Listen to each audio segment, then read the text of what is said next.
Oh yeah, it's Sunday, it's 4:05, and once again, for the very last time, welcome to the Motorshow.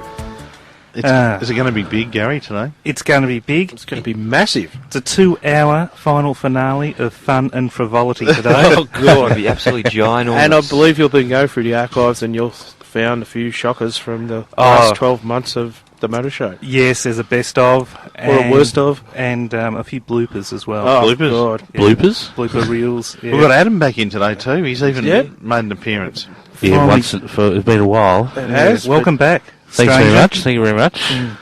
So we've run into two studios and... Well, that's how big the show is. We just can't contain it to one studio. We're going to have both of them go. Yeah, it's like a stretched limo huge version of the studio. If we kept going, we'll be out the door. It's got sizzle. It's got sizzle. And I think it'll be our highest rating show today too, because I reckon I've sent out about 200 text messages and about 500 emails. So there might be 3 or 4 people listening. Yeah, If they haven't turned off already. Well. And a big g'day to a mate of mine, Steve, just down at his 40th down there at Parker Steakhouse before. It was a very, very good steak down there I had. Think it might have been juicy T-bone. think it might have been a good beer too. Just the steak, was it, or? Smelling you, Mr. Watts. Righto, Rocky. Anyway, easy. let's... Easy. Oh, no, Rocky too later on. While we're sending out Cheerios, I better send a big Cheerio out to Simon, who was his 50th yesterday. So, Simon out there in Belmont, happy birthday, you old bastard, and happy... I can tell it's the last show. You don't look a day over 75. Simon the Pieman, eh? Yeah, happy birthday. Now, Gary, we've got two later on, just before we go to Rocky. I'm going to be talking to Sean from the Chrysler 300C Club. They've just formed a club because obviously it's a pretty new club. It's a pretty new car, but they've got a few members already, and they're having they had the I've looked in the Herald Sun, and they've got a bling and cruise. Oh, how good's that going to be? A little bling. Bit of bling with the Chrysler 300Cs there, and also the SRT8s. Do you know much about them, Rocky? No. Well, it's apparently it's a Chrysler, it's some sports car or something. Oh, okay. It's a new one. Yeah. That's their new V8 supercharged one, Yeah, I think. SRT8s. Apparently there's a 6-month wait on them. There is too, yeah. So They're that must be good news. What have you been up to, Xavier? Well, we've got Oh, you yes, sort I of just pretty quiet there went today. out. No, just got back from lunch, so with the girlfriend there. So Oh, got to send my little lovely. cheerio. Got to keep them happy, don't you? Do you want to say hello? Send her a cheerio? Yes, I'd like to say hello to Sarah. Hope Hello, she's well. Sarah. And she'll be listening in, no doubt, for the very last time. Hi, Sarah. Until we're all on Nova next G'day. week. Yeah, well, if there's any other radio stations, we're happy to be picked up and get paid, actually. It'd be good, wouldn't it? Well, I'm going to kick off the Anyway, auto news, Rocky. boys. Yeah, Let's Rocky. get the show underway. As with most of my news stories, I focus on the 380, don't I? But I'm not hanging it on today. They've actually got some good news. Tiger? One of them crashed. One of them crashed. Yeah. What's that, a good thing, Rocky? Well, it's one more they'll have to sell, I suppose. Yeah, let's try. But anyway, no, what happened, the Australian New Car Assessment Program, ANCAP, as they're called, actually crashed one of the vehicles, and they're the statutory body which goes and crashes cars which are on the Australian market, and announces the results to the public, and I heard you it can came sort of up see which car is the safest. And yeah, it came up really well. In fact, it's the safest Australian-made sedan on the market. Crashing more ways than one. Yeah, they did really well. So instead of crashing and burning, it actually crashed really well. So Mitsubishi would be pretty happy. It got a 4-star rating, 29.02 points out of a possible 37. It's not the safest Australian car. The Territory holds the record for that. They got 31.57, but as I said, it's the safest Australian sedan. Behind the Falcon, which is 27.27 points. The Commodore was 26.74, and when they did the Camry, it was 26.31. But things will change later in the year when we've got the new Commodore out and the new Toyotas. So what was the worst? I really can't tell you, but the worst in recent time has been the poor little Barina, which only got a 2-star. So that didn't do too well. Now Magna only got a 3-star, so it's a really good improvement over their previous model. Interesting to note, the body really praised Territory and the 380 for having seatbelt reminders.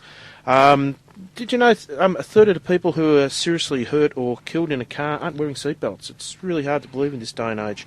Anyway, another crash they did was the Yaris. And I never wear seatbelts in taxis for some reason. Yeah, well, you should, John, because...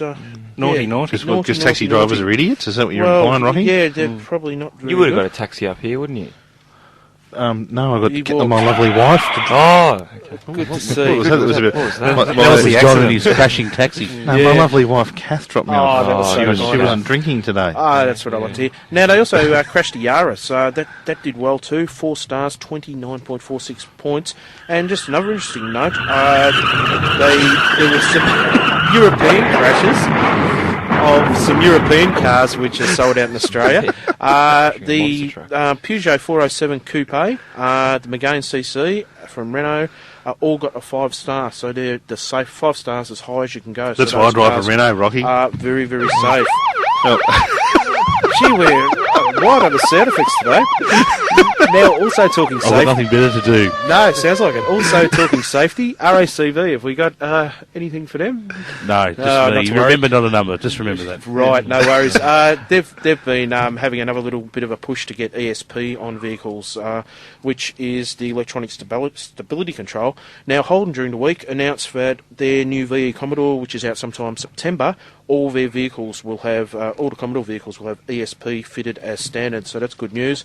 And it's sort of, ESP's a crash avoidance system, which is a computerised system which looks after the engine, the ABS and the steering. what does that actually stand for again? ESP, Electronic Stability...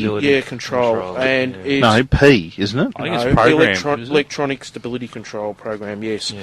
And it's sort of this computerised system which looks after the engine, the steering and the ABS and can control the car when it gets in a bit of trouble. A bit like EDB. Yeah, Xavier. Equal brake distribution. So that all would the be, VEs will comparison have it. every Or Ford. STC as it was on the Volvo. Yes, Stability it is Traction too. Control. Or SIPs.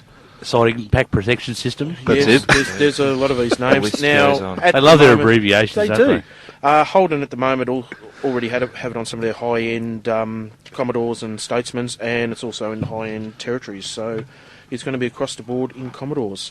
A little bit of hybrid news. There's been a few bodies doing studies on hybrid, and they're saying, hey, it's much more expensive to run than the similar car in a petrol engine. They've done a bit of a test with the Civic Hybrid, and say it costs about $178 a week over 5 years, which is $23 more than the straight Civic petrol. The Primus, that's $207 over 5 years, and the equivalent Corolla is about $153, so it's quite dearer. But you got the environmental advantages to look into. But Toyota are going crazy with hybrid. I'll try and get this name right.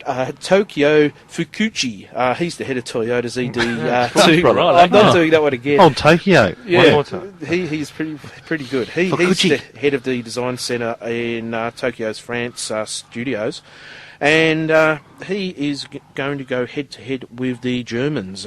They're developing a couple of cars. They want to build a speedy, fuel-efficient hybrid sports car to sort of fill the gap what the Celica and the MR2 had.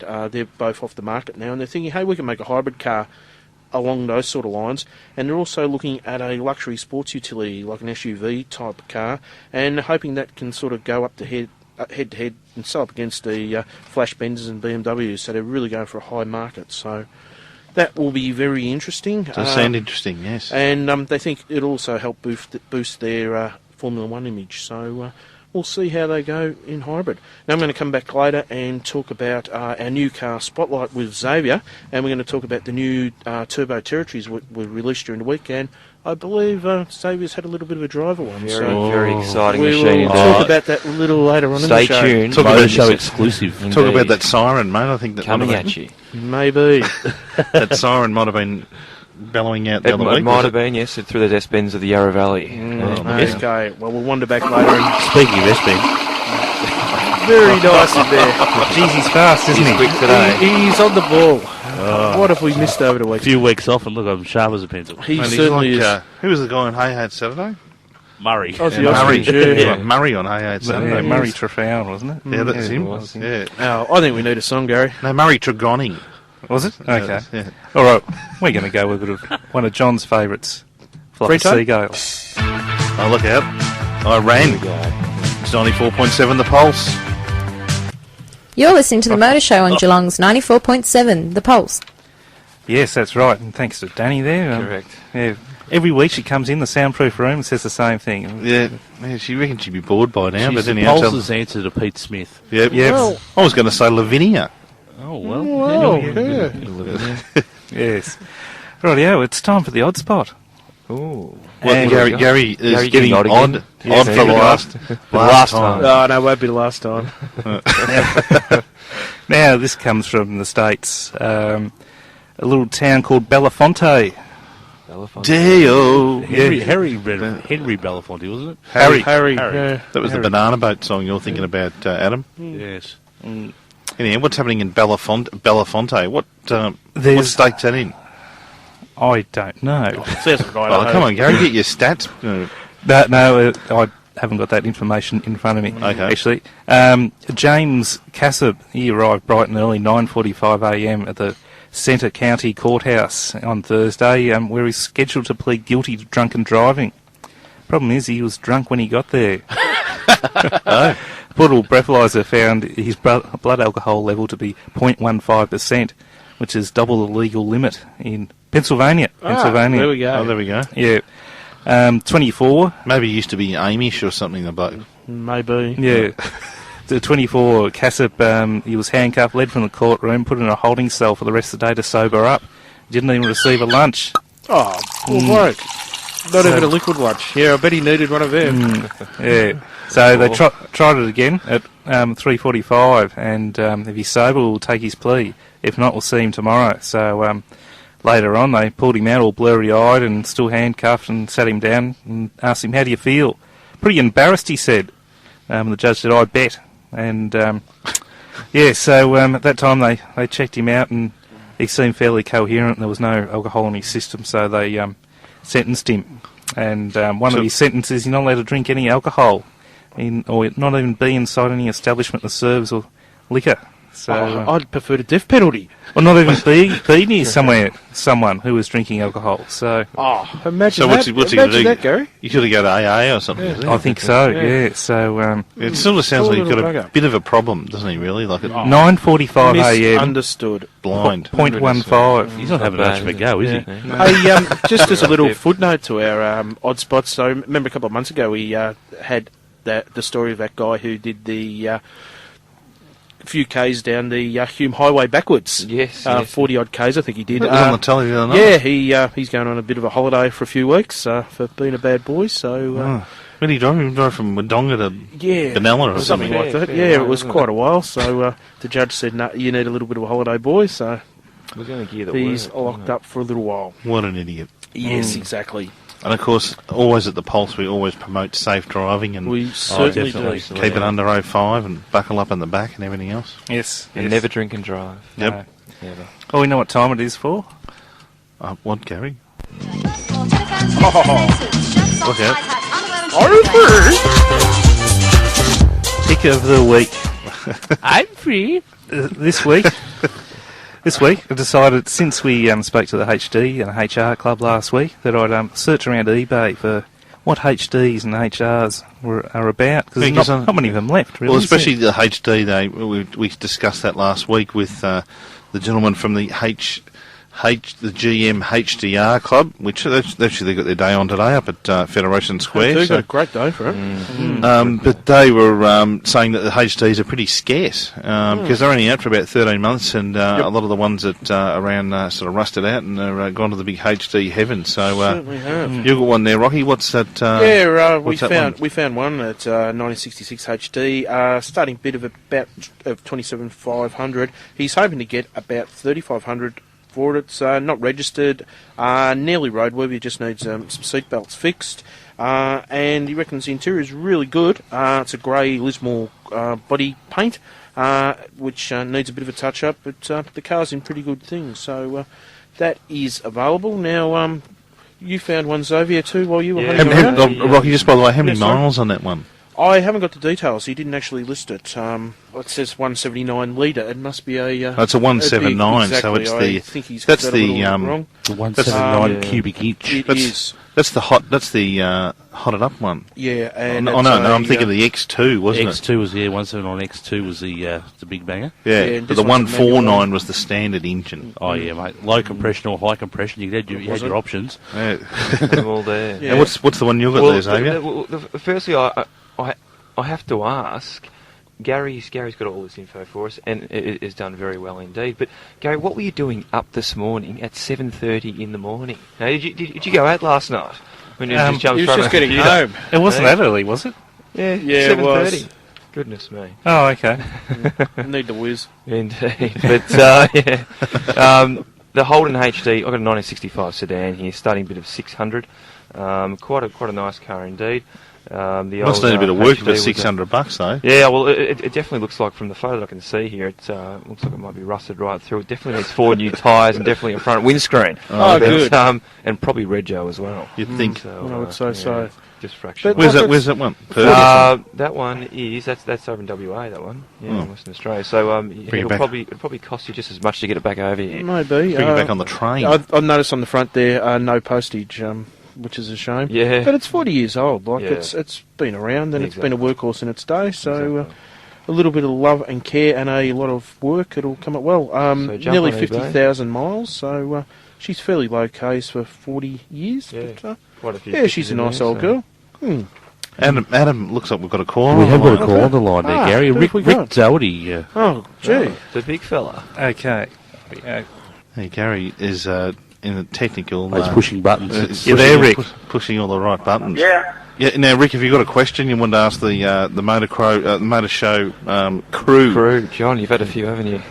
Couple. Well, I've just been listening in, and I just want to say it's a fantastic show again. Once again, you guys have delivered what's got to be considered one of the most vibrant and information-packed car shows available on the airways. Oh, mate, Gee, that's are we paying this fantastic. guy? Goodness me. Yeah, just Hope that check doesn't bounce What were us. you feeding him down at Parker's, John? well, that's so you've been enjoying the show so far. Do you listen in every week, Rick?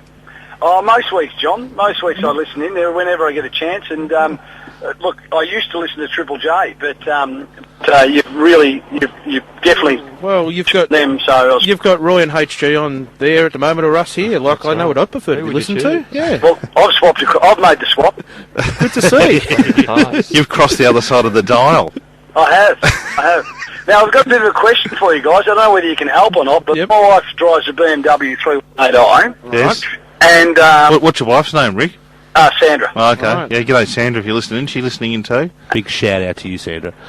Well, she'd appreciate that for sure. Now, the question we have is that when she gets in the car in the morning, the key entry button will work for the driver's side door, and until the car warms up, it won't open any other door.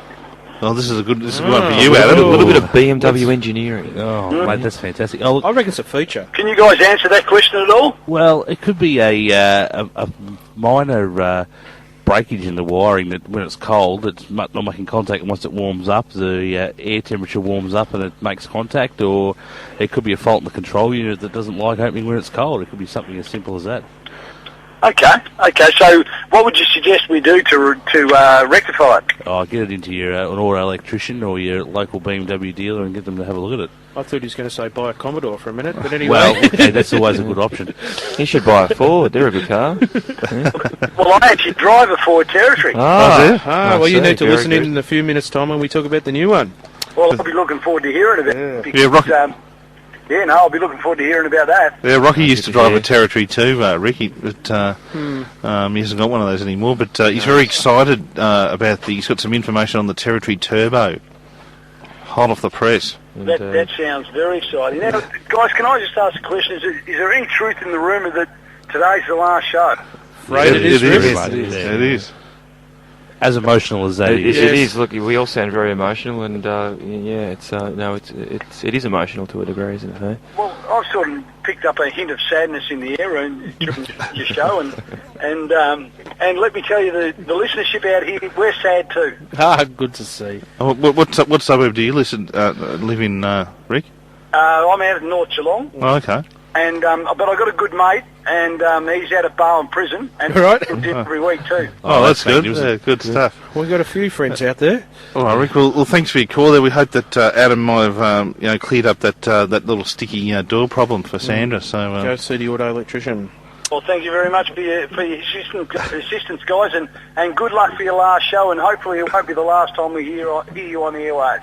Okay, thank you for your call, Rick. we could be on Triple J next week. You never know, Rick. Good on you guys. Rightio. See ya. Thanks. Oh, a happy listener there. It's always good to hear. It's always good to know someone cares. Adam's made them happy now too. He Like has. he's Solved all the world's problems. Yeah. I tried. I don't know. And Gary, did we have another HT, or was that the only one? Oh, Or I've did got a HR, mate. Have you? Yeah, Okay. HR. I've been looking around at HRs. Oh, Gary has anyway. $2,500. It was a 1966 HR, probably one of the early ones. The car has been sitting in my garage for the past 10 years and has been restored over the last 12 months, so it looks like it's a pretty tidy one. 90,000 miles. Geez, that's low, isn't it? So it's For about 150,000 Ks. The body was in excellent condition. in 20 years. It's been repainted. It's two-tone white and blue. Not many 40-year-olds you can say are in perfect condition. No, the upholstery's blue, and it's got a for sure. 173 engine in it, which is not the original engine, but That'd be White over. and blue, that would have been worth a bit more She's a around about beauty. May sometime. oh, wouldn't it? there But you now go. it's He's got probably going not. 173 engine size, but he's got a 161 engine number. But anyway, that's Well, not what's the worry. going on there? Who knows? Well, the 173 was out of the HQ, wasn't it? Yeah, it came around about that, but he's got a 161 engine number, so I don't know what he's got in it. He probably doesn't know himself. Exactly No, right. maybe But not. there's some pictures on there, and it's quite a tidy looking car, actually. Adam, you were talking to me about the old Hollands. What's your favourite one, do you think? Oh, look, you can't go past the old HX. I've got a bit of a soft spot for that because that's what I've got. I thought you were telling me one day that your favourite was the HJ. No, mate, no, not me. That's Danny from Corio, isn't it? Oh, yeah. He said he loves the HJ. For some reason I thought it was a JD Camira, but anyway, I Hey, must look, have got come you on. wrong. Yes. Now we've got one more HD, and this one is buy it now, $10,000. Oh, Ooh, she'd be a flashy. Geez, Yep. want to be good. What's it got, a pot of gold in the boot? There's 4 of them. 101,000 miles. It's a 149, 1965 Jenny collector's item, in original condition throughout, as they only had 2 caring owners. Does Very that mean the other ones don't care? yeah, it's had about 10 owners, but That would only 2 of mean- them cared. That would mean the Correct. Speedo would actually show 1,000 miles because it didn't go into the full digits, Didn't it? it? You just when you clock it, it Okay. used to actually, that was back in the days when they used to clock it. right. 999. Oh, 99,000 miles. Did wasn't they? Mm. Yeah. Only a small amount of work to get her in show condition. So Oh. there you Well, go. you want for Might be a 10 good grand, pickup. you want it to be in show condition, I would have Yeah, thought. starting bid 8.5. So Any bids yet? no, not at that price. Oh, bargains. I think so. No, I think that one might be just a little bit on the rich side. Telling Yeah, you, but as dream. you were saying last week, some will go for a big price. And, Yeah. I think if you could get a good one for about 5 or 6 grand, like I think that'd be and everything done to it. I think Adam, you would say that was a fair price. Yeah, but you wouldn't want to be spending any money on it if you just paid $10,000 for it. No, wouldn't think so, Gary. Yeah. Right, yeah. Move it right along. Is it time for memory lane? I think it is. It is indeed. It sounds like it is time for memory lane, Gary. Oh, hello. Memory lane. On memory lane. Gee, I'm going to miss that. Oh, yes. I'll make you a copy, Rocky. Oh, thank you. Yeah, but that's fantastic. What year we go? 1988. Oh, what a year. Oh, mate, The 1988. bicentenary of Australia. Bicentennial year, yeah. Oh, World now- Expo. Now, it Expo. would have to be either a EA or a VN. What do Oh, we got? mate, the better of the two, the VN Commodore. Oh, car of the year. Car of the year. Yes, exactly. Beautiful. What vehicle. a classic. Beautiful Well, you in vehicle, 88. Did I hear beautiful vehicle come from you, Adam? I happen to own one. Oh, yes, yeah, beautiful vehicle, yes. 1989 model I own, but well, this is it. The VN Commodore, the first completely new Commodore in over 10 years. Good paintwork on them, wasn't it? Oh yeah, the acrylic with paint was absolutely stupid. Remember that Yeah, a copper, bit of coppery, Ming. coppery sort of bronze colour. That was with the popular. maroon interior,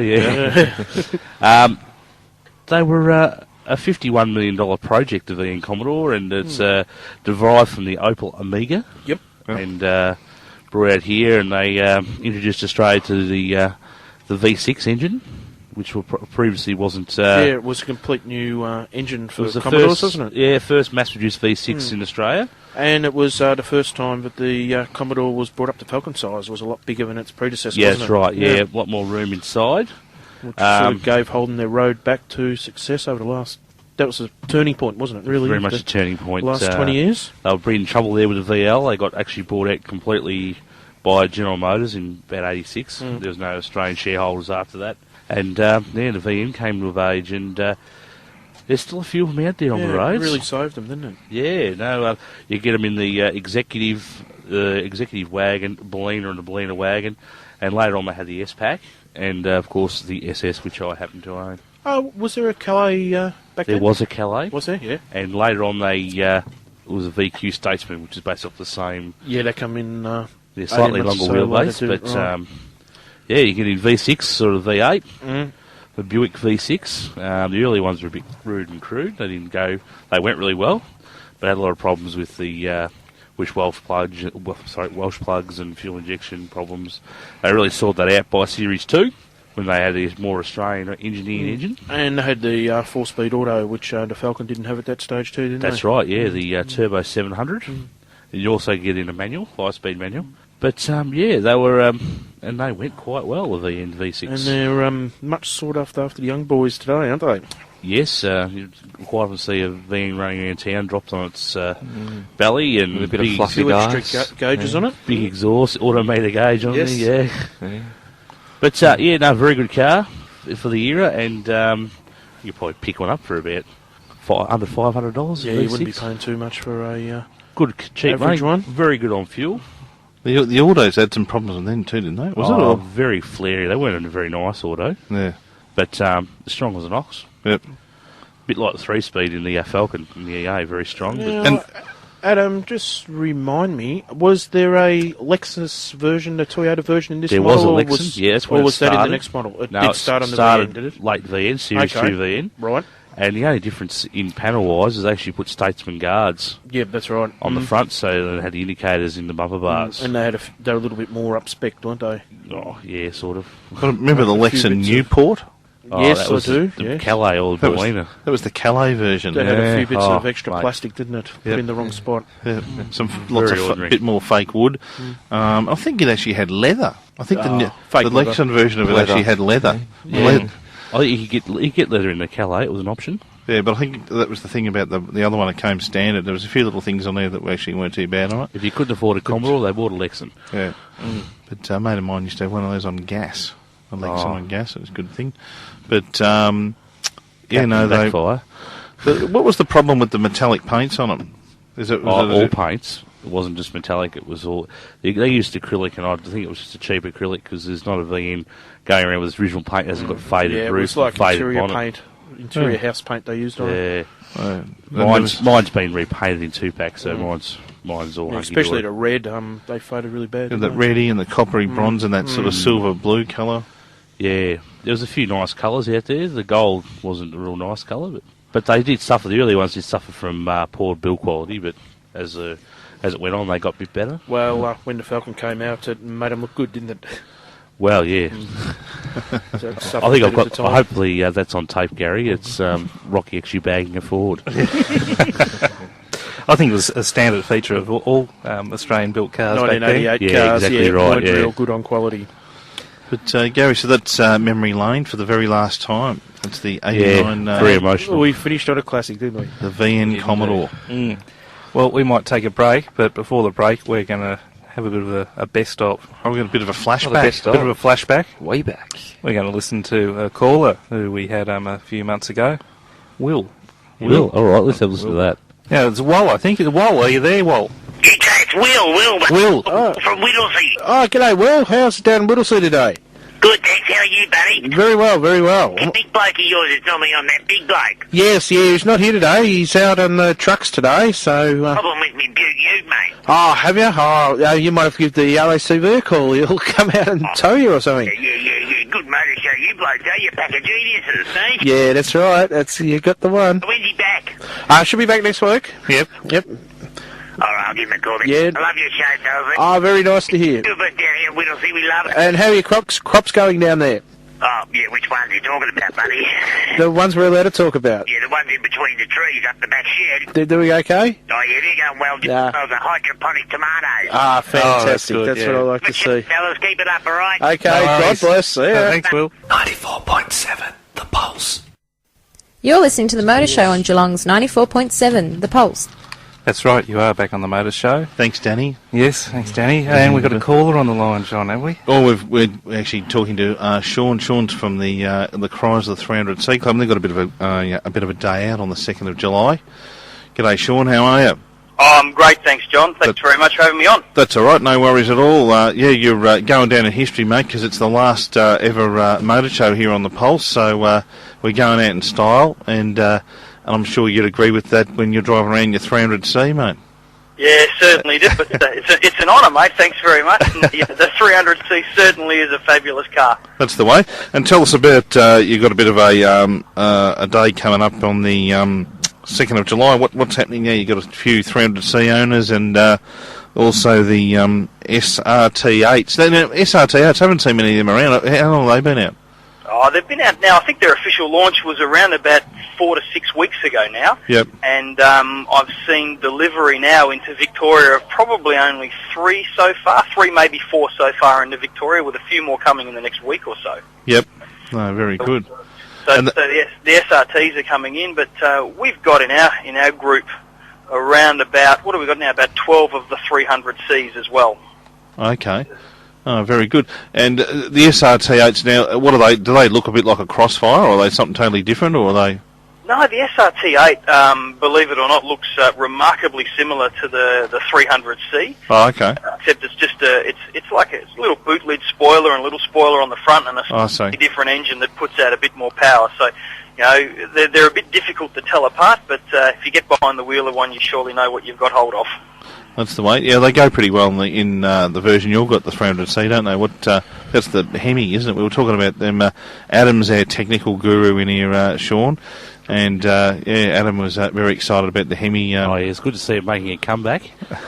Yeah, it's fabulous, you know, and the thing about these 300Cs is they're like a combination of, you know, magnificent Mercedes-Benz technology and the big 5.7 litre monster my dad's car used to have in it. You know, it's just fantastic. And they're such an icon on the road. Like, you really see the thing. They really do stand out and say, "Hey, look at me." They got a bit of bling, don't they? Big and strong and powerful looking things. Yeah, they do, and a lot of the guys in our group off 300C forums have done an amazing job with some of their cars already. Some of these guys have only had their cars now between 4 and 6 weeks, and they've already got the big 22-inch chrome wheels on them. They've dropped them. They've got the big chrome grille on the front. Oh yeah, beautiful. No, they look good. Real. Take a look at me. And what's coming up on the 2nd of July? What are you organising that day?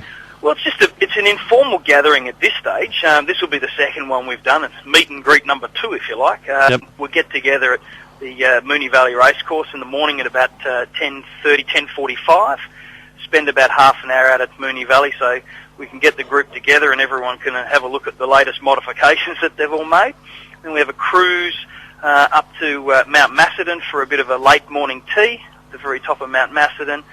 Cruise down via Hanging Rock. We'll do a bit of a circle around Hanging Rock and then into Woodend for a bit of a late lunch about 1:30. So it should look great with we're expecting about between 14 and 16 of these cars in a convoy. Look pretty flash, won't it? You're going to the Holgate brew house, is that right? That's right. We end up at the Holgate where I've booked a room for those that are coming along, and we'll have a nice meal and compare some notes. Oh, that'll be good. Yeah, they've got their own brand of beer there, haven't they? They have. I reckon they've got a little tasting platter of 6 different beers. So if my wife would like to drive, I'll be sure to partake in one or two of the tasting platters, I'm sure. That sounds pretty good to me. So basically, if anyone's interested in catching up with you guys, they can call you on. If there's someone from Geelong listening in that's got a 300C or knows of someone, we'd love them to come along. Yep. And can I give your number out? You sure can? No problem. Sean's number is 0418 849 256. So it's 0418 849 256, and that's the 2nd of July, which is Sunday, isn't it? Yep, next Sunday. Next Sunday. If someone wants more details, either give me a call or they can log into 300cforums.com and find your way to the Australian section. There's plenty of threads and lots of information, and be a good opportunity for people to have a bit of a look at the kind of people that are part of this club. Sounds pretty good. Not a problem. All right, Sean. Yeah, thanks for telling us all about your day there, and look forward to having a good day out there. It sounds like it'll be a good day. So if you've got any other call, any owners out there listening, hopefully they can catch up with you. Great, thanks very much, and thanks for having me on your last show. That's all right. Thanks, Sean. All right, thanks, Sean. Thanks. Bye. Beautiful. Thanks, guys. That was Sean from the. Well, it's not really a club yet. It's sort of the foundations of a club, I suppose. Yes. They're not a bad car, are they? I mean, they look good. They do look good. Yeah, they're just a little bit different than everything else. Adam's not a big fan. No, not at all. Yeah. You think it's just poor man's Merc? Well, when they first came out, I thought the same, the poor man's Merc, but, I mean, now it's... They've got a bit of attitude. They're starting to grow on me a bit, I think. So. I saw one of the local pub owners driving around one of those. Yeah, it doesn't look too bad. No, He's been cruising around. You 99. getting around the town? Yeah. Those cheap drinks must be paying off. They must be. Rightio, we'll move it right along, and we'll have another best of before we go to a song. Oh, look Beautiful. out. Why not? What about this time? Why don't we listen to a call we got from Chen? Chen. He was the Chinese guy, wasn't he? Chin on the line from Geelong. Wes wants to talk Camrys. Hello, Chin. No, my name's Chen. Sorry, Ten. Chen. Yes, C-H-N, Chen. Oh, Chen. Okay. How you doing, Chen? To Adam, I think changing my car. I want some new car advice. Right, okay, yep. I think of new Camry. What do you think of new Camry? Yeah, they're sounds like a nice car. I haven't driven one, but anything to add is generally pretty good. They have a lot of power. Oh, yeah, V6, yeah, with a lot of power. Well, I was gonna say, Chen, what about the new Mitsubishi 380? I thought you'd entertain one of those, wouldn't you? Well, yeah, I see that in the paper. I hear you boys talk about it a lot. It looked good too. It looked good, real good in the paper. Yes. What do you drive now, Chin? Oh, I got a very old car now. Oh, very old. Toronto Sunbird. Oh, right. Yeah, he's a bit old. Yeah. And about time you update. Since 1978. Really? 78. Gee, that was a good year, wasn't it? Yeah, Toronto Sunbird. It have a lot of kilometre on it now. Yeah, done a few miles. Huh? Yeah. So it's about like time to Adam. get a new one. Yeah, a lot of smoke. Oh, no, not good anymore. Not good. They ready for the cheaper. Yeah. So you reckon maybe Camry or maybe Magna? Well, Yeah. I would recommend going around all the car yards and just having a test drive of a few different models and seeing what you like. That would be the best way. What you think, manual or automatic? What's your Tirana? Tirana? What's that? Oh, Your Sunbird? Column shift, three. Oh, right, okay. I think probably automatic's the way to go. Most cars are Yeah, you got to go probably auto, best in the auto these days. Yeah, It's you so gotta- smooth. And Go to the Slackomatic, yeah, yeah. it's the way to go. Especially as a lot easier to drive the automatics at Chin. Is too. Better resale value. You know, Oh, okay. you use it for work, Chin, or you use it just for home? Or was it a work car or just a private vehicle you're looking at purchasing? Oh, I use it for a little bit of work and a little bit of private, yeah. What do you do for work, Chin? And what I do for work, I own takeaway shop. Oh, okay. Fair enough. Well, we can't give you a plug, Chen. But thanks for the call. And That Adam, he's a very clever man. He knows a lot about cars. Oh, he sure does. Very, very, very wise man. Thank you very much, Chen. Also, very knowledgeable on the old sailing too. Old Nordic Adam. I tell you that much. He likes them all. A bit of the old salt. Yeah, like Salty the Seal, that smoke. you know him, Adam? Yeah. He can sing too. Yeah. He's very funny. He's salty to steal. My little boy, he love him, yeah. Oh, fantastic. Nice call, Chin from West Geelong there. Thanks, mate. Have a good day. Thank you. Thank you, Chin. See you later. Bye. Thanks, mate. Thank you. 94.7 The Pulse. For Geelong, the Surf Coast and Bellarine Peninsula, the Pulse weather. Yes, and welcome back to the Pulse. It's 2 minutes to 5. You're listening to 94.7 The Pulse. The weather and the bush for the motor show. Sunday, today, we've got a shower or two developing during the day, cloudy periods with a moderate westerly wind. I think they're 13. lying. It's absolutely That's beautiful. It's absolutely beautiful of a day outside. Great day. Been sensational. Proves the Weather Bureau doesn't know what's going on. Indeed. It's 10.9 degrees outside at the moment. The weather for tomorrow, fine, partly cloudy, maximum 13 degrees. Tuesday, a shower or two developing, a maximum of 14 degrees. And Wednesday, early fog then fine. We've seen plenty of fog of late, haven't we? Certainly have. It's been very, very misty indeed. That's The the whole weather bay was today. blanket of fog there on, I think it was last Thursday. There was a big blanket of fog over the whole bay all day. Very foggy. But, so what is it, Gary? 10.9 10.9 degrees. 10.9, yep. Yeah. in downtown Geelong. And don't forget at 6 o'clock we've got our official after party at the Barwon Club Hotel, which is a great sponsor of the station. So and we've got the soccer show coming in on the Pulse. If the boys aren't already in bed to get up early in the morning to see the Aussies kick the Italians' butts again. So for all those listeners that want to meet all the meet us all, they can come and meet us at the Barwon Club, including Adam. No, I won't be there. Why not? Oh, I've got Too frightened. Yeah, I might get beaten up. No, it's other things to do.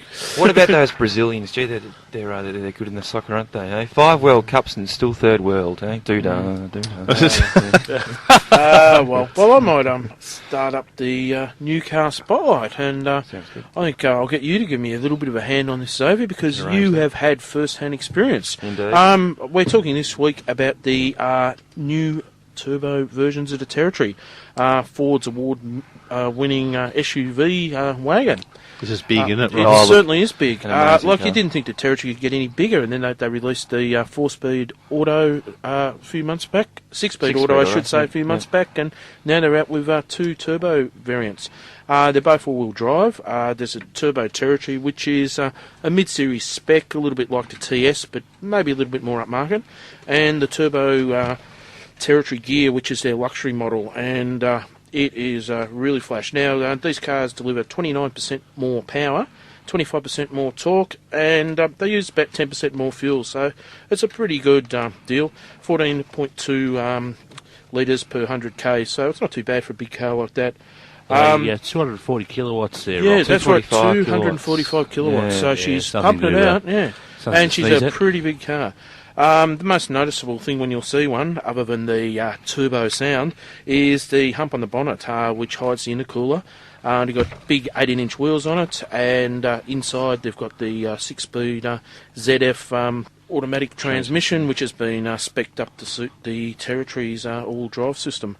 Magic gears, right? Yeah, that's right. Magic, all right. Inside, things have changed quite a bit. They've got dark charcoal plastics instead of the grey which they had in the rest of the range. They've got suede seats with metallic weaves through them. There's leather inserts, there's shiny black instrument panels, and they've even got some pretty flash instrument lighting when the sun goes down. And they've got all the Territory bits and pieces in it you'd expect, like the 30 storage bins, third row seats are available, and they've got the safety, like stability control and ESP. ABS and ESP and all that sort of stuff. Equal So brake distribution, but the drive of the car, it was absolutely sensational. We're down at Balgownie Winery down there during the week, and that's in the base of the Yarra Valley. Yeah, lovely S-bends through the Yarra Valley that we did find out about. The Territory, just a sensational car to drive. You know, it's 245 kilowatts, it's an absolute monster. Especially going around those tracks down there. But the 6-speed seamless gear change certainly does bring the car into a Ford. I was just reading the Ford press release here, and they're sort of saying, hey, they've got similar style, luxury, and performance to match the European cars, and without a doubt, it's half the price. Like exactly. They're selling $53,900 for the mid-series one, and $65,000 $490 for the high series. So which is about 74 on the road. You're working okay. out about that with government stamp duty, luxury car tax, of course, as well. Yep, that's right. But you look at some of the European things, and they're considerably more. And gee, they've got some good options. I was going through the option list. I just don't know what to have. You can have a 15-litre fridge, Gary. Oh, yeah, that sounds good. How many stubbies? Well, I don't know how many stubbies. I think it's about 4 or 5. Well, how would 31? We don't promote drink driving here. No, correct. No, we don't. Cans of soft drink. Would a 31-litre fridge be better? Oh, definitely the 31. Hang on. I can go better. For a mere $1,520, I can have a 49-litre fridge in the back of my territory. I've sold one of those. How good would that be? How good would that be? You get the picnic in there as well as the drinks. You certainly do. So, you'll start seeing a few around the roads in the next few weeks. Release will be around about mid-July. We should see the first. And there's some new colours, and they look pretty good from what I've seen. So we'll look out for the territory. The only thing they haven't got is a sunroof, and it's been a problem in the territory for a while. Yeah, but, that'll maybe get rectified one day. No brain burner. No brain burner at all. Hey. Do you really need it? Like, you've got air conditioning. Yeah, you got dual zone climate control. You have too, so you don't need it. Yeah. No. You don't need any of those rays and burn. They only put those in Chryslers, don't they? They do. A bit of bling. Yeah, that's it. Bit of bling in the. Why do anyone want to cut a hole in their roof? Don't know why you'd bother. In case you want a bit of water leaking on your head, perhaps. Exactly maybe what it is. It's all right now, but 15 years down the track. Yeah, when all the rubber sort of goes off. Might not be all right for you, John, a bit of water on the head, but it'll be okay for me and Rocky. And might create a bit of growth for me. You never know. Water the grass, you reckon? That's it. But, so it sounds like it was a pretty good day out there. That was a great day. Had plenty of wines after the drive. Oh, that was all right. Good to see. Yeah. But, you said they were a pretty good car. Correct. That's good. I'll have to go down to the local dealer and have a bit of a test drive myself. Indeed. They're very good at the local dealer down there, aren't they? I bet they are. They're sensational down there. Yeah, that's enough of that. They'll always look after you. Welcome to the best dealership the first time. Yeah. Okay, let's move on. Rightio. We might move on to the gossip section, which I've sort of joined up with remember the Web Spotlight? No, I can't remember that far back. Yeah, the Web Spotlight section. Vaguely. Chen was a bit of a fan of the Web Spotlight, I think. Yeah, I put links to a couple of these things on the Web Spotlight section of the website, which will still continue to run after we stop. Motorshow.intown.com.au. Oh, so the website will still exist? It'll still be around, don't you worry. It's amazing how many people are out there looking for weird cars. Okay. Right, well this week I thought I'd talk about the Honda ads, all familiar with the Honda COG ad? Yes. For the Accord. Very flash. Yep. Now, award-winning ad was created without any special effects. Wow. It was actually done in 2 continuous takes, and the only reason why they did it in 2, well, a couple of reasons, was no studio was big enough to do the whole sequence, and secondly, at the part where you see the exhaust roll over, that's where it changes, and there's a bit of trick photography to cut it in the next take. Different car in the US version than in the Australian version. They use a wagon, and the wagon's got from your key, you push the button, the back drawer drops down by itself, closes by itself from the button. That's clever. Yeah, and of course ours doesn't have that, so they use the sedan boot release. So they use to the Audi A8. Do they? Oh, does so they use the first bit of the ad on both ads and record the second bit, because I think they've the current ad's got the new version of Accord on there, and it's the same ad. So because I think it's a red car at the moment, and it was a white car previously. I thought it was always a dark memory car. Serves me correctly. Yes. Well, I've got a link to the US version on the website, so you can have a look at how that works. Okay. There's also a link to the UK site, because the follow-up to this ad, which is an ad we've never got in Australia, for the Civic. You've seen the Civic ad where the car's driving around and all the buildings are half built and that. Yep. They did a really smart follow-up to the COG ad where they used a choir of 60 people to create the noises of the car. Really? Yes. Amazing. And, to explain how it was done, how they come up with it, let's have a listen to Michael Russoff, who was the advertising manager of Honda. The Civic is about really connecting back to driving. So then the thing was, how do you get that sense of feeling across? So we've just had an image of a choir singing driving. So we've gone out and we recorded everything. We put microphones on the windscreen. We recorded the windscreen wipers. We recorded the windows, the doors. The engine, everything. Every sound you could imagine, we recorded it. And so all the sounds are based on the actual sounds, of the car. You sound like a lovely chap. Yes. Yeah, that sounds amazing that they've done that. Nice. And they've got this ad on the website you said to have a look at. On the UK website, which is interesting to hear honda.co.uk. it. Well, if you want to hear it, why don't we just have a listen to a sample? Now, remember, this is done by a choir of 60 people. There's no sound effects. It's all people's voices.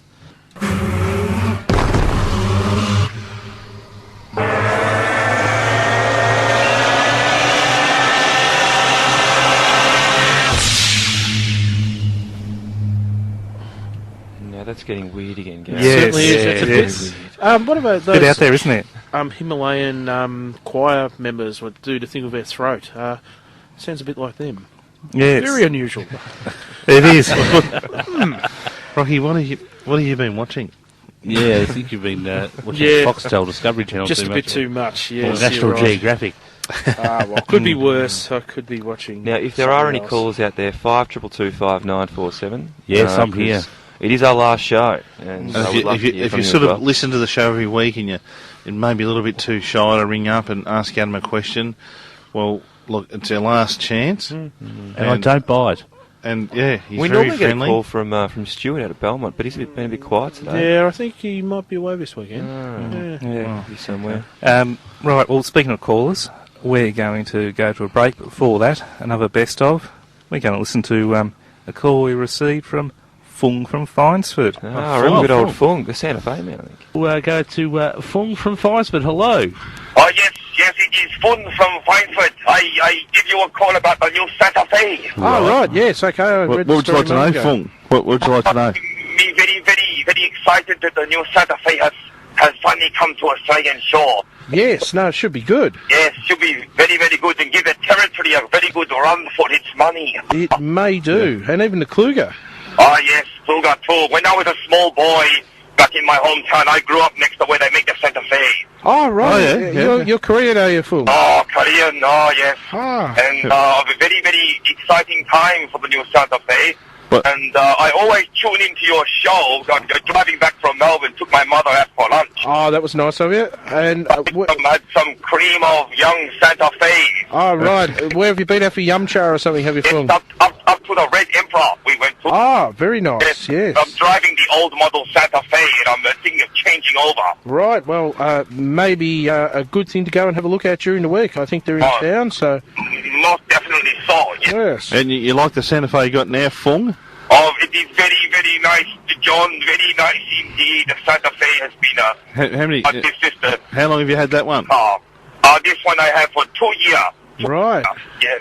Okay, and you've had a good run. Well, that means that must be a pretty good car. Economical, very economical. Oh, that's good. That's good. Now that's great.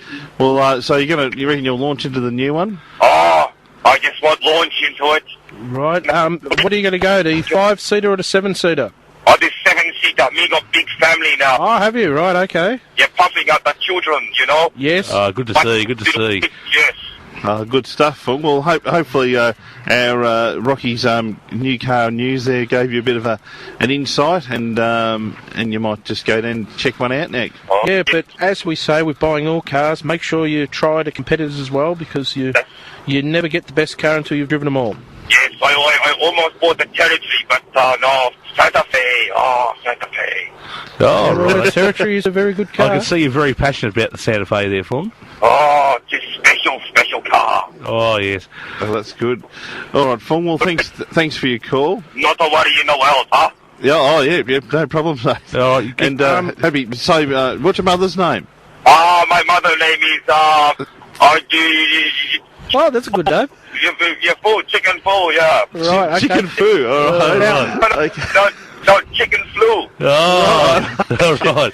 Now, if you buy the Santa Fe, will you give us a call back in a few weeks to tell us how it went? Oh, I let you know. No worries at all. No. Oh, Fung, you be sure to call again. Hear the pulse. And I will, Johnny. happy Mother's Day to Mrs. Fung there. Okay. Yes, So. Mrs. Fung, yes. All right. Cheerio there, Fung. See you later. Bye-bye. Bye-bye. 94.7 The Pulse. You're listening to the Motor Show on Geelong's 94.7 The Pulse. That's right, you are back on the Motor Show on our 2-hour special edition. We've clocked over past the first hour. We're into just a bumper edition, isn't it? Currently 18 minutes past 5. And how was that memory of our last caller? He was a crack, wasn't he? With the Santa Fe. Yes. He was, We've had some he was an interesting character, that bloke, wasn't he? We've had some good people over 12 months we've been on air ringing, haven't we? Absolute pearler. Yes. Well, see, you guys actually don't go back to the days when Rawlo and that's right. Tim and I used to do it back on Saturdays. It used to be on the Motor Show. Yeah, the Motor Show used to be on Saturday. What time was it 1 on? o'clock. Saturday afternoon. 1 o'clock it used to be on. Just before the football GDFL match of the day. So of course, don't forget to listen to that every Saturday here on the Pulse at 2 o'clock. The GDFL match of the day. Rightio, we'll move right along. The quiz. Can we have the quiz music? The final quiz. Quiz music, Mr. This Music will in be next fun. door. We'll press the right button and we'll be on the right track. There we go. There we go. Oh, look at that. Yeah, press play down a tad. And Now, you're being Tony Barber today, eh? I'm being Tony Barber. I've written all the questions. Now all about car marketing this week. Okay, question number 1. Finish this sentence. You and I. Gemini. Oh, you and I. Oh, and I. Where'd you get that from? Yeah. Was it Gemini? You and I and Gemini. Do I get a point? Okay, Yeah. I'll score. You're adjudicator. That's Rocky. Oh, sorry. Rightio, speaking of Geminis, what was the marketing slogan for the RB Gemini? Well, we need a needed a dial a hint. friend or something. The RB. Yeah, the front wheel drive one. Reliability is back in style. No, that wasn't on my brochure. It's a gem I had. Okay, well, it was a gem. That's a gem, eh? Very nice. But one of the Geminis had that as their marketing thing. They were like... Might have been Series 2, perhaps. Could have been, yeah. Could have been. Okay. If you owned the first 4-cylinder limousine, what car would you have? Bluebird. Bluebird. Too slow. Yeah. I think I'll give that one to Adam. Okay. What car was dubbed the Great Way to Move? No, don't know that one. Mitsubishi Nimbus. No. What about the Tarago? No. Think a bit early. Think about 70s. Combi. No. It was HQ. Well, there you go. Get the HQ before the HQ gets you. Yep. Rightio, now the next questions are actually audio questions. So we'll just fade the funky music down. Now you got to pick which ad this song was from. Once I get sorted here. Most of all, I like the way you move.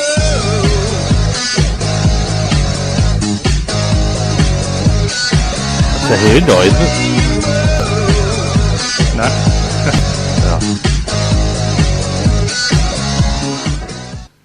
No one? Was it a Renault? No. Oh, I thought it was a Mitsubishi. No. Tick-tock, tick-tock. It was a European car, wasn't it? It was. And it was big going through the city, which was small. I know the ad, but I can't pick the car. A Peugeot, Gary? No, it was actually the 3 Series. It was the one where they showed all the 3 Series from the 70s. Oh, that's right. BMWs, okay. yeah. Yep, just recently. Oh. Yep. Okay. Gee, we're not too good at this quiz, are we? No, we're doing crap. That's what's No wonder why we got rid of it. Yeah. The segment. Rightio. Question number 6. What's this one from? That's the Honda ad. Correct. That's that one the of the robots dancing Honda around? Accord or whatever it was. Yeah, the COG ad which you were talking about before. That's when it turns Rocky, the stereo Rocky on. down as one, Rocky. Yeah. All right, sorry, John. Okay, question number 7. Woohoo. Corolla. Yep. You got that one? God, I'm struggling. Blue, I think, wasn't it? You're travelling real well. Song 2 by Blur, actually. On the scoreboard. Now, this one, if any of you don't get it, you should be shot. Ford Livet. I'm taking that point. Ford Livet. It wasn't KA, Rocky. It was Ford, just the Livet. whole they Livet. did, but they did do it for the KA. No, Rocky, Rocky, just leave it, Rocky. I'll give that I point reckon back. Rocky might know. I'll give it to John. You ought to get it's the Ford- sack, I'm Ford telling you. Livet. I Yeah. shouldn't I? What Okay. a horrible ad campaign that was.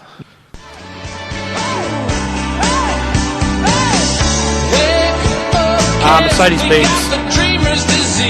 It's actually mentioned in the song, but it wasn't. No, it's Magna. Mitsubishi Lancer. It was Mitsubishi. Yeah, on the board. The Magna or Lancer? I thought it was for the whole range. Brand, The whole range. Mitsubishi, yeah. I think we give it one to John. Because John's winning. It's 3 points. They were trying to get that image across that they were sort of for the over 40 set, weren't they? Yes. Remember they were trying It's to one of their attract ideas. that market. They need to try it. Usually the average Magna rider is over 40 anyway. Cardigan Central. Yeah. Now, this next one is not an ad we had here, but you should be able to guess what type of car it is. Neat, huh? It's the most advanced car on the road. All 4 wheels, independently sprung. Torsion bar suspension, the greatest. The engine, air-cooled, so you never have to worry about boiling over or freezing. And it's in the rear for better traction. Oh, Beetle or a I want to hear the whole thing there, Gary. Where'd you find that? Oh, never you mind. From Gary's archives. He was up at 7:30 looking for that one. He was, yeah. Yes. Now, what was it? That was question 10, actually, Rocky, so that was it. John wins. 3 points. Rightio. On that note, we should probably take a moment and just, going way back and think about Hayden. Our good friend Hayden used to be on the show. And now moving right along. That was a good thought, yeah. Yeah, I wasn't quite spaced out enough to be... The music was working. Correct, but, yeah. Yeah, g'day Hayden. I think he's listening in today. I think he is. I think he's listening in. Of course, any technical car calls, Adam's still waiting here. 5225 947. Oh, yes, I'm just sitting here waiting. That's all I'm here for. Yeah. Manning the phones over there. Call him now. Yeah, right now. Gary, what have we got coming up next? Used Car Spotlight. Which is me. Which is you. Now, Used Car Spotlight, for the very last time. Is it a gym? Well, it depends what you describe as gym. I'm talking Falcon. I'm talking AU. It's a plum. The trade-in price just went up. Yeah, so it's it was an interesting. That's all I can say about AUs. I think we need to cut that studio off. It was 3 minutes. It was an interesting, a very interesting era for Ford, as Rocky would know. Slightly misunderstood. And it's funny, I reckon if that model had been introduced in the States, they would have loved it. Just didn't really appeal to the Australian market in its styling. Came out in, they were actually released back in 1998, which was in about September, I think they came out, which is a fair while ago now, isn't it, when you think about it? You don't realise it was that long ago. And it was sort of 6 months after the Commodore came out, and people sort of loved that when it came out, and they sort of got the momentum. You're the proud owner of one, weren't you, Rocky? An AU? No. I think John was the proud owner of one. Oh, John was the proud owner. No, I had an AU. Yeah, John Futura. had an AU. It was one of the very first ones that was sold in Geelong. But the styling people didn't quite get it. Like, it had plenty of technology, and it was... Adam's probably going to correct me here, but a lot of its specifications were superior to the Holden of the day, but people just didn't like the styling. They drove quite well. I drove a few of them, and from that perspective, they drove quite well. They're just very, very ugly. Yeah. The only thing they were backwards on is the leaf spring rear in the wagon. Yep. Yeah, I had quite a few of these as company cars, so found them to be a pretty good car, and they seem to be reasonably good on fuel. They came in a variety of models. It started off with the Falcon, which was just the Forte, and then it went through to Futura, Fairmont, and Fairmont Gear. And for a short period there, probably about 12 months too, there was a model called the S, which was the like a sort of a sports pack. But they came out in a variety of different different special packs. There was a classic and with all sorts of giveaways on there, and an X pack, and there's been quite a few different ones over the time. The AU2 came out in about the year 2000, and then the AU3 came out in about 2000, early 2003. Before the BA came out, But basically, by the time they got it to the AU3, it actually looked pretty smart. The grille looked a lot better than what it was. The trim was a lot better. But, well, pretty much, if you were going to buy one, that'd be the model to go for, you'd think. The front grille on the Forte sort of scared people, and the sloping back rear end sort of scared people a little bit. And the cab drivers used to love these cars. They certainly did. And as you would know, if you go jump in a cab now, there's still tons of them floating around, and done many, many kilometres and had a pretty good run out of them. So very reliable. He did. Most of them were actually 6 cylinders, but there was an option of a 5-litre V8, which there was the odd one that got through those. You can actually even get that as an option in the Forte, in the base model. Don't remember ever seeing anyone drive one, but they were around. And there was a Ute too, which did remarkably well, even though the sedan didn't sell well. The Ute. Well, the Ute was really sort of almost well. a bit of a saviour. When the Ute came was. out in about late '99, there was actually a waiting list. You had to wait about 3 or 4 months to actually get one, and they were just selling like hotcakes, and they continued on because basically at that time the Commodore Ute it sort of was the old sort of the VR version. And it was getting pretty dated, and the Falcon had a lot more things about it. It also had the 1-tonner, which all those guys are upgrading from, with the aluminium tray and that sort of thing. And that was a pretty good seller, and the XR8 was certainly a very good seller as well.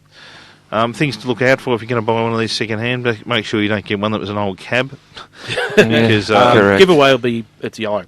So, and it'll have an awful smell. And it's yellow on the inside as well. Yeah, the awful smell of usually BO. That will be the giveaway. Or just have a look around the dash, see if there's any meters or something or whatever in there.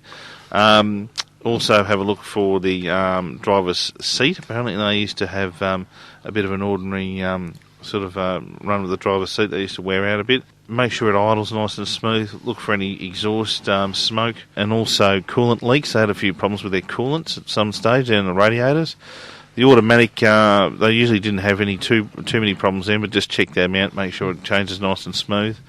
And rust was actually pretty much non-existent. There was only if there was something that was really stone chipped or whatever, but it was usually pretty good. You can pick one up at a pretty good price because for the equivalent Commodore is 1,000, 2,000 more, so you can usually do pretty good on a AU. But in reality, like actually at the time when they were selling, you could actually get them for $2,000 or $3,000 cheaper. So really, at the end of the day, they've probably kept their resale pretty good. The other thing too is as far as what was I going to say, buying one second hand. Just make sure, maybe just check to see if the old service book's been fully stamped. Very good point, Adam. Yes, there's no compromise when it comes to servicing. You've got to make sure it gets done properly and by your approved dealer or a good mechanic who does handbook servicing. Yeah, so just make sure you get your book stamped. So that way it'll give everyone a little bit of a history about the car and how good it's been and that sort of thing. So and the dedicated gas ones are very popular in the second-hand market at the moment. So with the fuel being as expensive as it is, so they're a pretty good pickup. You can probably pick one of these up almost down to about an old AU now, Xavier, for about $5,000 or something, couldn't you? Or? Oh, yeah. Really that low? Yeah. Oh, yeah. They're like an old one with a few Ks on it. With quite a few Ks. An 88 model. But an model. AU3, you'd be looking around a 10-ish mark, 10 sort of around that sort of mark. Yeah, so 10, maybe low teens, depending on the case. So. And there's a reason why they're around that price as well. The old AUs, they're... Been to the moon and back? They're good, reliable old workhorse. Yeah. But, so that's the used car review for this week. And, the AU Series Falcon. Gary? Well, we might move it right along. Why don't we have a listen to another caller on the best of series? Sounds good. And if we have got any other calls out there, it's 5225 so do call in. We're eagerly awaiting your call. Why don't we listen to a call we had from Danny a few one of our favourites, eh? He used to call in often, Danny. He did. Oh, what's happened to Daddy? Don't know. Jail? Yeah, possibly. Might be. Might be one of our listeners out there at Danny from Corio. You there, Danny? G'day. Yeah. You got a question about tyres, mate? Am I on, mate? Yeah, you're on air. Yeah. How's it going? Yeah, not bad. That's the way. What's the mechanic bloke? Yeah, Adam, is it? Yeah, Adam, the bearded one. Yeah, g'day, mate. There you go. Yeah, Adam, is it? Yeah. Yeah, you go, mate. Yeah, good yourself? Oh, good, mate. Good, yeah. Hey, you were talking about tyres and that before. Yeah, mate. Yeah, I've got a HQ, and I'm just wondering, do you reckon they should all four tyres should have tread on it, or is it safe just to sort of bit smooth on the back one?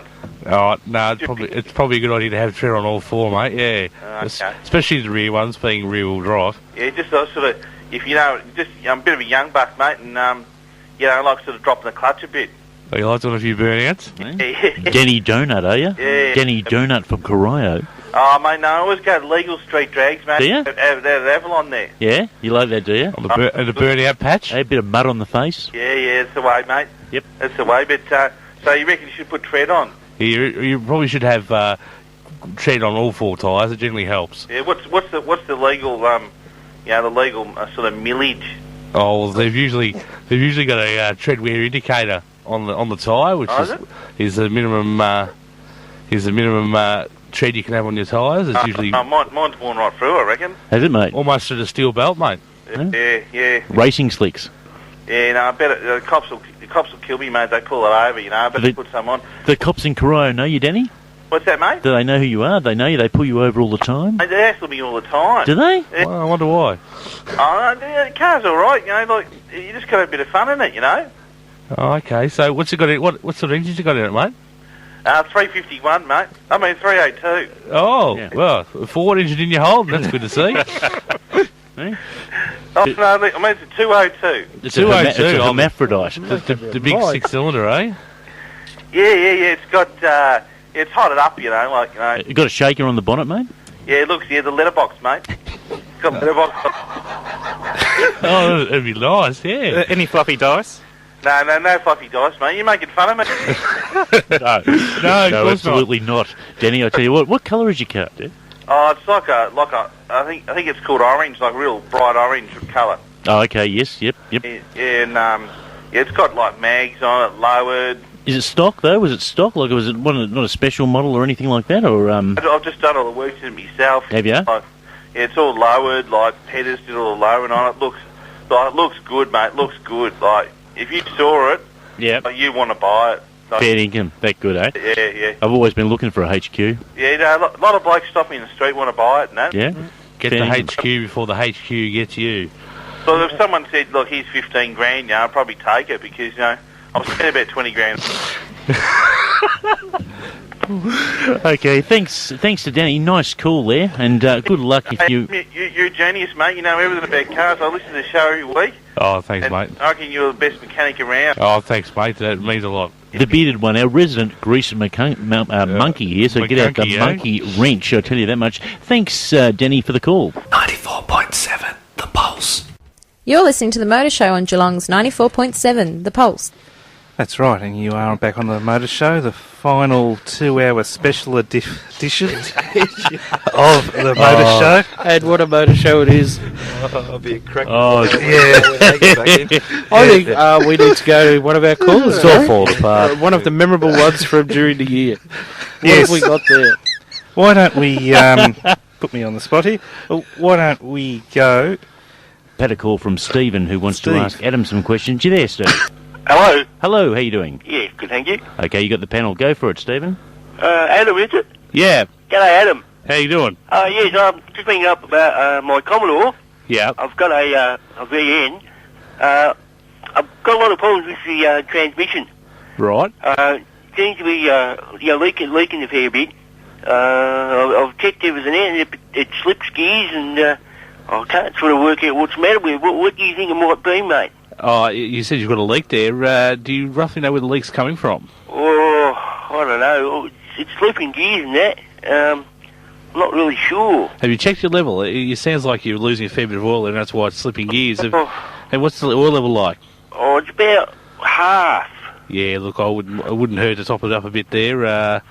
Sounds like you're losing a bit of fluid. And what sort of gears is it? What gears is it slipping? All your gears or reverse or? It's mainly first. Mainly first. Yeah. Right. Okay. Have you tried in first on your T-bar? Put your T-bar down to first and try it from there. Well, the other thing too is the accelerator too seems to stick a bit, and when I put my foot down, I go pretty fast. Well, that's normal. Yeah, that sounds a bit of fun, doesn't it? Yeah, that sounds pretty much normal. Well, mates call me Lenny. Call you Lenny? Why? Lenny Leadfoot. Yeah, okay, yeah. Yeah, be careful out there. You can get done for speeding. You know, people have been done lately, yeah. Yeah. Exact. Okay. Look, Go to the doggies! Absolute ripper call there, Steve. Thanks for your call. Thanks, mate. Thanks, mate. Okay, thank you. All right. These are all coming out of the woodwork today, aren't they? Yes, and we're back on the Call pulse. that. Here we are. Oh, that was a good one, wasn't it? Now, Adam, we've got a call along. It's David from Greytile. He's got a problem with his Suzuki. Oh, okay. Zook. You there, David? Yes, I'm here. You had a question for Adam about your Suzuki. What? Go ahead, mate. What's wrong with it? Underpowered. What more do I need to say? Underpowered. Underpowered, mate. All right. Is it Can you get turbos and woofer valves? turbos and puffer valves? I don't know, mate. You have to find a pretty small turbo. What sort of Suzuki is it, mate? It's a Suzuki Stockman. It's the utility. Oh, right, okay. It's the utility. All right, okay. Don't see many of them around. No, they were a bit of a rarity. Yeah. What do you go? Do you go shooting in the back of it? Do you, mate? Yeah, got the dog in. Oh, Yep. yeah. Yeah, that's probably why it's slow, because it's a big dog. Is it? What size it is the engine dog has it in the got? back, isn't it? Sorry? What size engine has it got? It's the 1 litre, 970cc. Yeah, what you could do is try and track down a Daihatsu Charade Or of a the Handy, same maybe. era with that had a turbo version. Yes. And where would you put it? Well, in the engine bay, mate, they're about the same, roughly the same size. There, it wouldn't be. They were a 3-cylinder turbo or the 4-cylinder turbo. The Charade was three. Yeah, 3-cylinder turbo. So I think it's faster if I took the sides of the tray off. a bit of aerodynamics. You never know. Never know. No, maybe that turbo might be an option there, Adam. Because, Yeah, the you can Charade turbo. You can get those import places in Melbourne. They import the engines out of the ones over from Japan, don't they? And they Here's a bit of a trivial question for you boys down there. Right. Where do you reckon that car was made? Oh, I don't know. Where? India. Really? Oh, gee, you don't see too many cars come out of India. Silicon. Yeah, really. Hey, the only car I was I just thinking, maybe just a good tune-up might help it a bit. Yeah. But It might be worth the a only try. the only cars I thought David that remained in India were Tatas. Yeah. Oh, yeah, they're good. Do you know someone with one? Yeah. The Tata Telecline. Yeah, they're very modern. Yes, yeah, no, And what do you use your Suzuki for there, David? What do you use? Driving. Sorry? Driving. Oh, well, on the farm, what do you use to carry? What do you Oh, carry? it's a bit of a farm ute. Oh, yeah, okay. I don't live in a farm, but I think I do. But Well, it's mainly for shooting and outdoor activities. okay. Oh, right. So Okay. you're a bit of a hobby farmer, eh, David? Yeah, concrete. Okay. So, a little bit of off-road use in it? Oh, quite a bit, but I've only got light truck tyres on it. So I Yeah, need because to she'd be pretty low, yeah. Well, that's the way. Well, hopefully Adam's helped you out there. Maybe you should have a bit of a look around for a turbo 3-cylinder. Look, if you have any more problems, drop us. tonight. Sorry? Are you guys finishing up tonight? Yes. Yeah, it's all over, mate. You joining us down the Bowen for a beer, eh? Yeah, I'm coming in for a beer. Yeah, good. Yeah, well, bring the stockman in, and maybe Adam can have a look at it, and maybe he can adjust the timing or something while we're there. That'd be great. Might be running a bit retarded or something like that. So Never know. It'll be your advance her up. Very good. All right. Well, that sounds like well, thanks for your call there, David. Well, thanks for the season. It's been great. I listen every week. Thank you very much for your loyalty. That's I good. don't do much. Good to hear. Good work. See you later. See you, on. David. Thanks. See you, mate. Oh, another happy call. Yeah. That's Little magnificent. Suzuki. That makes it all worthwhile, doesn't It it? certainly does. We're going to miss this on our Sunday. Adam's helped two people now. He has. Very helpful. Well, that's very good. Maybe the turbo could be an option there. Yeah. Interesting call. Call. That sort of goes right into my this day in history, and this is what he might need. He might need to turn into a rocket car. Right. Wow.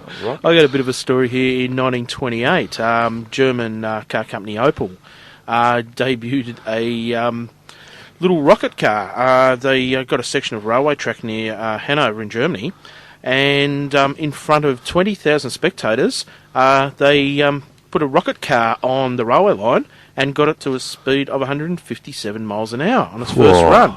Now, what was interesting, it had a little passenger. But it wasn't a person, it was a little caged cat as its driver. Well, that was the first run, but the second run wasn't too happy. They gave it another go, and they put too many rockets in the back of this little car, and it sort of flew up in the air and crashed, and the poor little pussy didn't survive. So 20,000 German spectators were just horrified at The poor pussy. the poor little pussy. So there you go. That was pretty much it. What about the pussy there? Times 20,000. Another story we got was 1956. the last Packard rolls off the line. Now, you might remember a few months ago on the Motor Show, Gary, you probably remember this. We had someone from the Packard Studebaker Club. Yes. They had a bit of a function on them, having a bit of a talk to them. They were a car company in the US, which were around to turn the century. They started making little cars, and then they moved into luxury vehicles. During the war, they made some aircraft engines and a few military vehicles, and after the war, they went back to making luxury cars, including V12 vehicles. So they were really big luxury vehicles.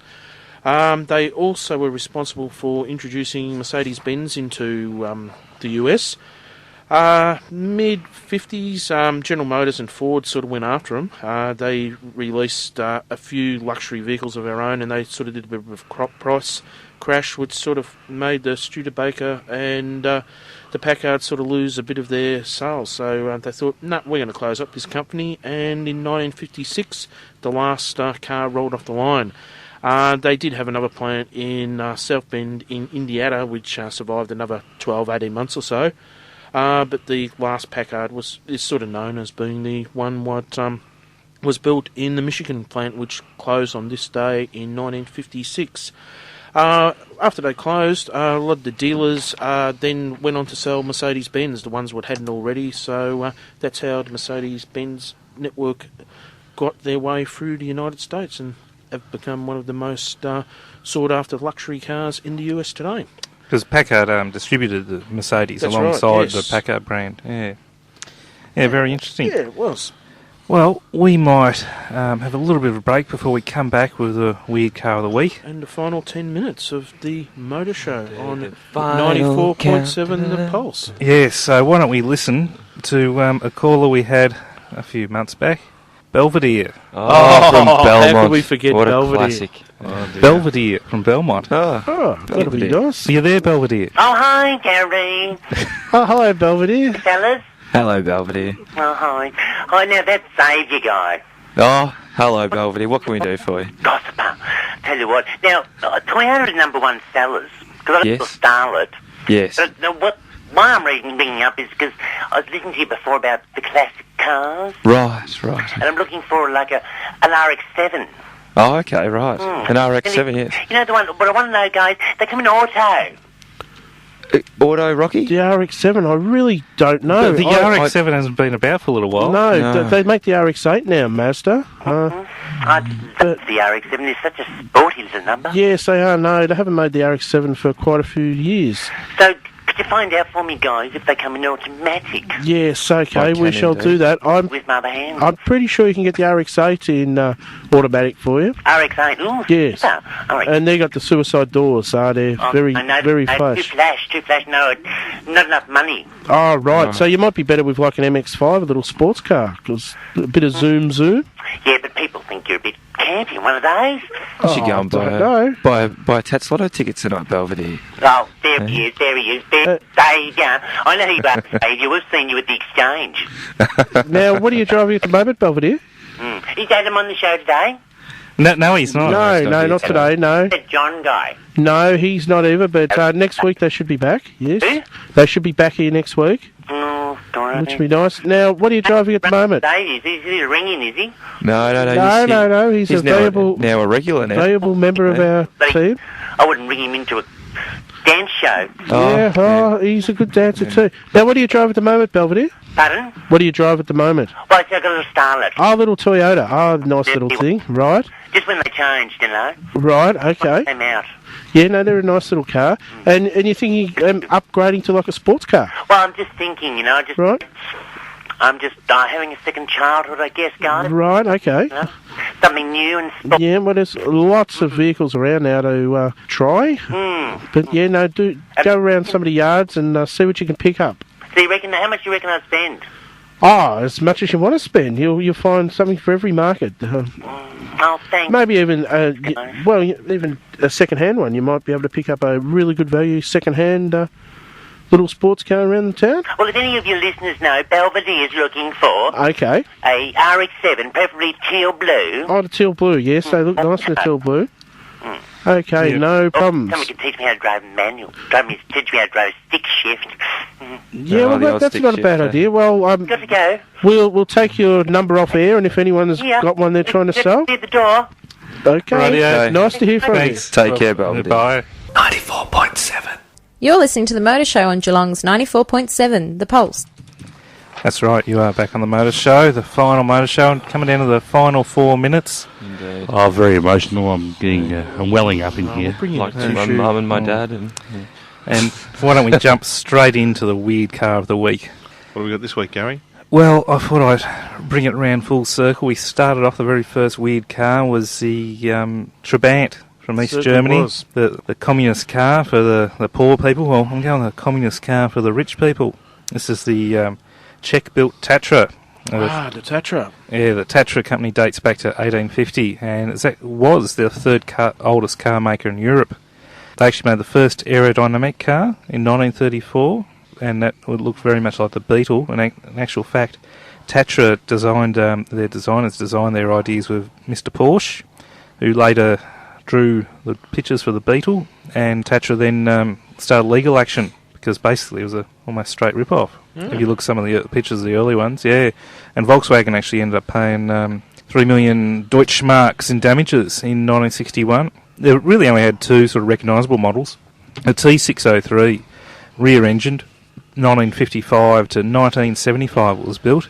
You might recognise it if you saw the 2005 movie Lemony Snicket's Series Unfortunate Events. Yeah, it was a real funny-looking thing, wasn't it? Yeah, 3 headlights at the front, rear V8 engine, almost entirely hand-built. And it's like a spaceship of a car. I didn't really think it was a real car at the time. It's pointed out. You pretty much couldn't have bought one off the street. They were only sort of for the communist officials, party elites. Even Fidel Castro had one, because they exported it over there. Yeah, and it was pretty hard to say whether you got a new car or used, because when you returned your used car, they actually put it through the factory again and rebuilt the thing. Did they? And sent them out as a new car. Yeah. So 11,000 cars were built, but you don't know. There mightn't have been that many real cars. Well, you don't know what's left. No. How rebirthed? Yeah, so rebirthed.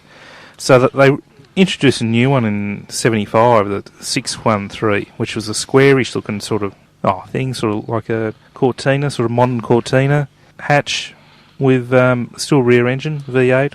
That continued up to 96, but after the fall of communism and everything like that, the sales sort of dropped off. You can get better cars there. This is sort of trying to be a luxury car, and it was a little bit dated. When you had the other decent German vehicles to choose from. So in 99 was the last couple of cars were sort of produced. Yeah, they're only building a few here and there, and they still continue to this day building trucks. Oh, do they? Yep. But I've got pictures of these cars on the Motorshow website, which is motorshow.intown.com.au. And as you said earlier, that will continue running even though the show isn't running. Yep, so you can keep an eye on all the odd things we've done over the past 12 months and keep up to date with what's going on. Now, Gary, in wrap up, we've just got a couple of you got a couple of bloopers and things there for you, have us, or have you? This is the Motor Show mix-up I put together. And don't forget to anyone that's listening, we'll be finishing up very shortly and heading down for a bit of a wrap-up party down at the Barwon Club, which is a sponsor of the station. So if you're looking around, look for the big bloke in the orange shirt. That'll be Rocky. So you can spot him from a mile off. But it should be good. Anyone else we want to thank just before we go to there too? Mike from the Discovery Centre, he's always been helpful to us. Yep, he has been helpful. Yes. All the car clubs too that have helped us out over the time with interviews and so forth. And all the callers for calling you. Yeah, definitely. All the listeners. We've had some great callers over the year. I don't know. Oh, we've had the callers who wouldn't have had a show, Rocky. Danny, I always got a laugh out of him. And who was our... we had a Polish or Russian guy. Oh, we had Victor. Victor, that's right. We Victor. had Vlad. He was always fun. But we also had Kenneth from Rosebud, and we also had Wally as well. Oh, Wally. He was from Belmont, wasn't he? Yeah, Wally from Belmont. I haven't heard from Wally for a while, but he was always good value. Good old and we must... Well, no, we won't thank Hayden for his contribution earlier on in the year. Who are you talking about? Yeah, exactly. Yeah. And... H-Mac, what does he do? Well, if we didn't have him, we wouldn't have this bloopers tape which Gary's about to play. Oh, yes. Thanks, Hayden, for this. This is for Hayden. Yep, no worries. Thanks for listening, everyone. You've been listening to The Motor Show. Good night. Bye. We were saying it's hard working with pros. We're working with one who doesn't even know the time. Yes, no, it's to 6. Yes, it's 4. It's 4 minutes to 5 o'clock, I should say. I'm ahead of myself once again. Look, you just settle back there with your little colourful shirt on and relax. Okay, and let H-Mac do his thing. Now, I tell you what. Now, this week, we're looking at just odd road rules. Is the odds... We should just do an odd spot on Hayden. If he doesn't bring a 2 hour show. If he doesn't bring a quiz in next week, that's what we'll be doing. Okay. As long as you're wearing that art smock. Now. Starts World in Championship fun, Wrestling starts at 5 o'clock. The inner roundabout, you can drive both ways around it. The outer ones, you actually use them to navigate your way across to whichever intersection you want. How good would that be? So you can go all the way around the outside, or through the middle, or whatever you like. And it's just go and hope no one hits you, apparently. Fantastic.